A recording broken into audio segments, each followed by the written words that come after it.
Baik, selamat malam kepada Pak Ketut Wijaya selaku dosen pengampu mata kuliah Studi Kelayakan Bisnis, dan selamat malam juga kepada teman-teman kelas D semuanya.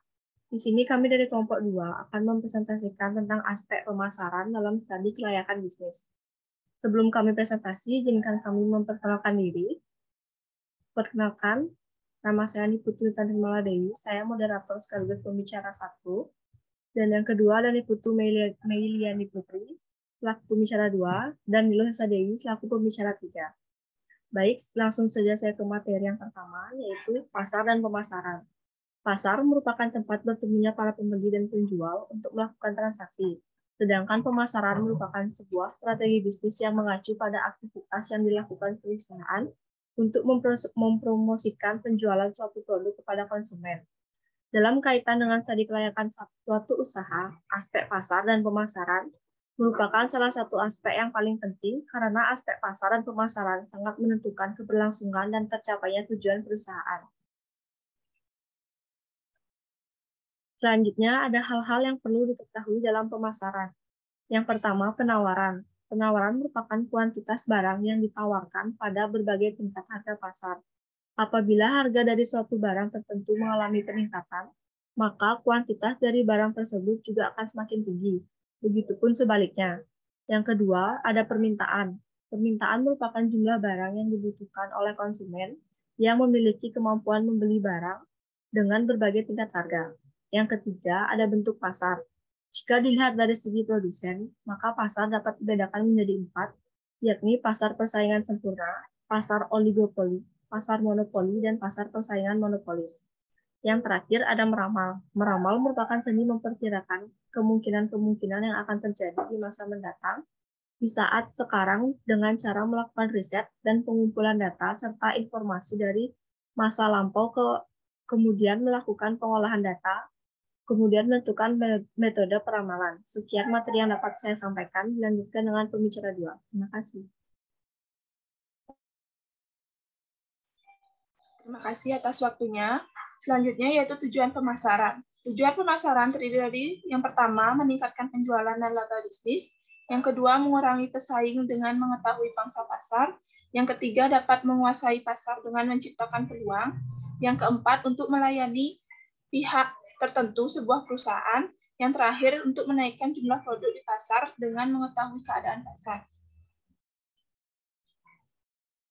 Analisis pemasaran. Analisis pemasaran pada dasarnya adalah rencana bisnis yang menyajikan informasi mengenai pasar tempat bisnis Anda beroperasi. Di dalam organisasi proyek, di mana aktivitas regulernya belum berjalan, maka kebijakan tentang pemasaran harus diperhatikan, dipersiapkan sedini mungkin. Oleh karena itu, berbagai aspek yang berhubungan dengan pemasaran harus dianalisis. Selanjutnya, hal yang perlu diperhatikan dalam analisis pemasaran, yaitu yang pertama, kebutuhan dan keinginan konsumen, yang kedua, segmentasi pasar, yang ketiga, target, yang keempat, nilai tambah, yang kelima, masa hidup produk, yang keenam, struktur pasar, yang ketujuh, pesaing dan strategi pesaing, kedelapan, ukuran pasar, kesembilan, pertumbuhan pasar, kesepuluh, laba kotor, dan terakhir, pangsa pasar. Selanjutnya, aspek-aspek pemasaran dalam studi kelayakan. Aspek pemasaran merupakan hal penting untuk meningkatkan kualitas produk bisnis atau perusahaan yang bisa tepat sasaran dan mengenai pangsa pasar. Dari hal tersebut diketahui terdapat 4 aspek pemasaran yang penting dilakukan, yaitu yang pertama, segmentasi pasar, yang kedua, analisis kondisi pasar, yang ketiga, analisis pesaing, dan yang terakhir yaitu strategi promisi. Sekian pemaparan materi dari saya. Materi selanjutnya akan dibawakan oleh pembicara 3. Terima kasih. Baik, kemudian saya akan menjelaskan mengenai aspek-aspek pemasaran dalam studi kelayakan.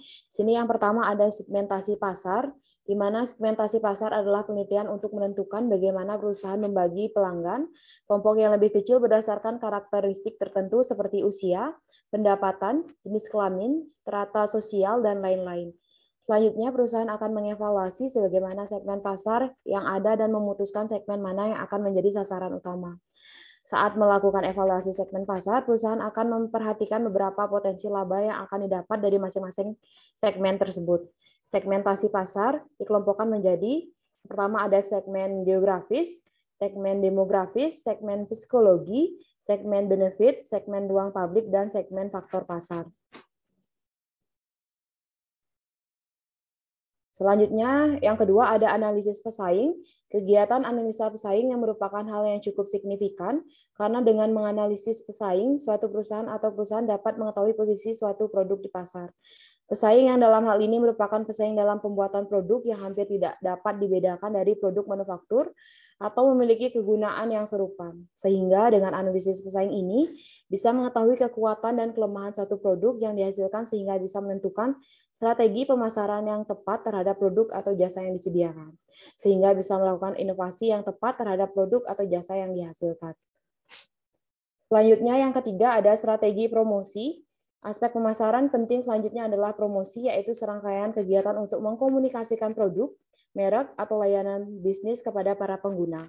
Hal ini dilakukan dengan tujuan untuk membuat brand awareness terhadap suatu produk atau layanan dan pada akhirnya membuat orang-orang tertarik dan terbujuk untuk menggunakannya.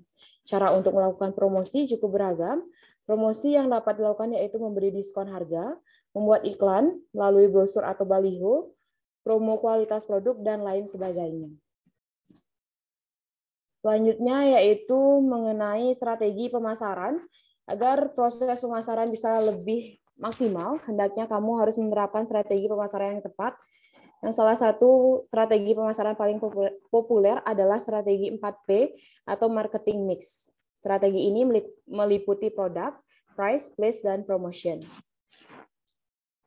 Strategi pemasaran dijelaskan yaitu yang pertama ada produk.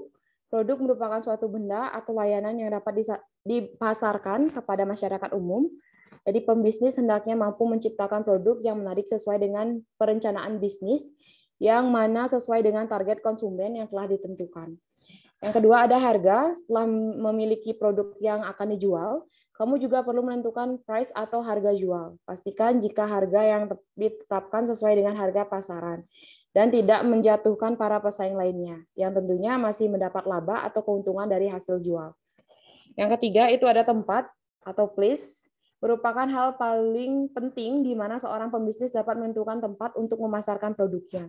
Umumnya, para pembisnis selalu memilih tempat yang strategis agar lebih mudah untuk menarik pelanggan. Namun tidak menutup kemungkinan jika seorang pembisnis memasarkan di lokasi yang tidak strategis, tetapi masih mendapat banyak pelanggan. Kemudian yang terakhir ada promosi. Selain ketiga strategi di atas, pembisnis juga perlu menetapkan jenis promosi pembisnis. Dapat menggunakan promosi yang paling banyak peminatnya, misalnya melalui platform e-commerce, advertising, ataupun melalui media sosial. Baik, sekian yang dapat saya sampaikan. Untuk waktu dan tempat saya kembalikan kepada moderator. Terima kasih.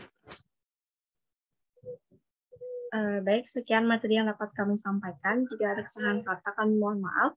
Dan kami tutup presentasi ini. Terima kasih.